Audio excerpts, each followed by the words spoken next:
నమస్తే. Miss Prajaganam field ప్రజల గుండె చప్పుడు. ఈరోజు ముఖ్యాంశాలు. ఏకొండూరు మండలంలో కస్తూర్బాయి బాలికల విద్యాలయంలో రెవెన్యూ అధికారిని కె మాధురి ఆకస్మిక తనిఖీలు చేశారు. ఈ తనిఖీలలో ఆహారం అందించకపోవుట, మరుగుదొడ్లు శుభ్రంగా లేకపోవుట, వాటికి గడియలు కూడా సరిగ్గా లేదని ఆగ్రహం వ్యక్తం చేశారు.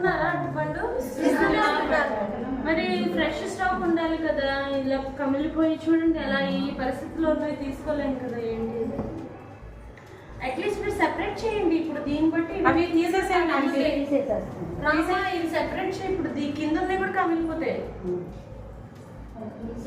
ఫుడ్ స్టోరేజ్ ప్లేస్ నీట్గా ఉండాలి. అంటే